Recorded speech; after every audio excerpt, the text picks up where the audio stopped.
out that there's this actual thing called Quitter's Day, and which is the second Friday of January, Quitter's Day. And there's a Ditch New Year's Resolution Day, which apparently is always January 17th. And the reason we have these days is because so many people fail at their New Year's resolution. So, according to which study you're looking at, about 77% of people keep their resolution for 1 week.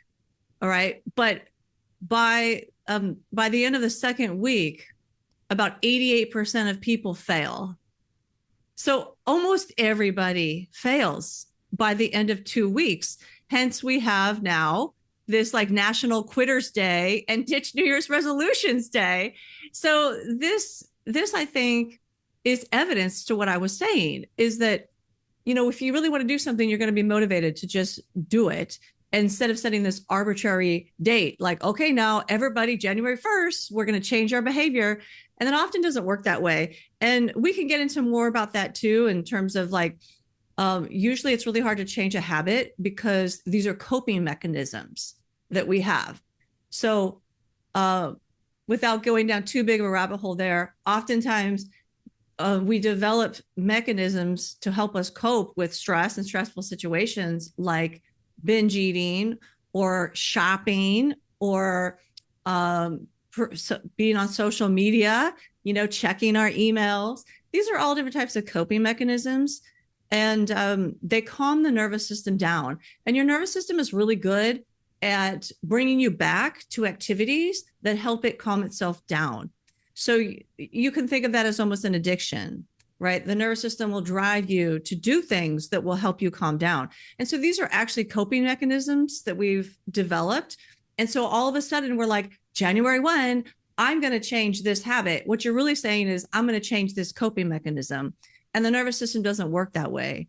You can't just flip it like that. So a lot of people end up failing at their New Year's resolutions, these goals, and then they feel more like failures. So I have stopped doing them. But before I go on, now that I've totally kind of bashed New Year's resolutions, Joel, do you do them?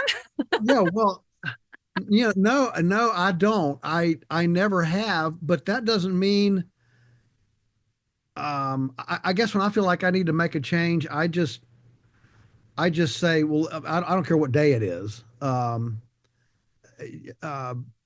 but I guess what I'm wanting you to parse out for me to understand, make sure I know where we're going, is what's the difference between a New Year's resolution and any other objective? I mean, is this something new, unique to New Year's resolutions?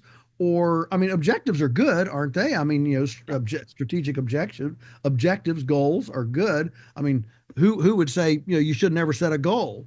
And so, is there something unique about all of the stuff around a New Year's resolution that makes it a complicating factor for success, as opposed to just, well, I'm gonna have a goal sheet here. Here are my goals. Blah blah blah.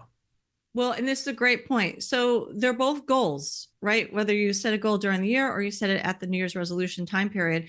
And surprisingly, most people don't achieve their goals that they set for themselves. I'm Right. a very goal-oriented person. And it's probably why I was a good athlete. Either that or the athletics I did instilled that sense of accomplishing goals in me, one or the other. But I do set goals. But here's the thing, there's a lot of hype around New Year's, right? Mm, It will often encourage somebody to set goals at a designated kind of arbitrary time period, though, that you may not be ready to do that goal. mm. Versus like during, like I do what you do, when I see a behavior I'm not thrilled about in myself, or I want to change my career path, for instance, I will set a goal, and when I'm ready to do it, I just go do it, you know? But this is allowing somebody else to set the goal for you. And oftentimes you're not necessarily ready to do it. And so I think there's probably a higher failure rate around the New Year's time than if you had to set that goal and set the deadline for yourself during the year. But again, having said that, most people do not achieve goals that they set for themselves. And a big part of that is because many of the things that we tend to want to change about ourselves are what are actually known as coping mechanisms. So you have to be ready to change a coping mechanism. Like, this is one reason why learning to rewire your nervous system is such a powerful tool, because it will help you to change those behaviors. So if you do like somatic work, for instance, to rewire the nervous system, which basically means you're helping the nervous system calm down. You're using different techniques and strategies and tools to calm the nervous system down. It could be like tactile touch, like squishing your toes into the sand, walking on the grass, holding this pencil, and I'm like rubbing my finger across the pencil to really get myself back in my body in that moment. So you bring an awareness to the body. These things help you to rewire your nervous system. The breathing, deep breathing, these are all biblical concepts as well. And so if you are ready and you can change the nervous system, you won't rely on those coping mechanisms anymore, which are those quote unquote bad habits that we tend to not like.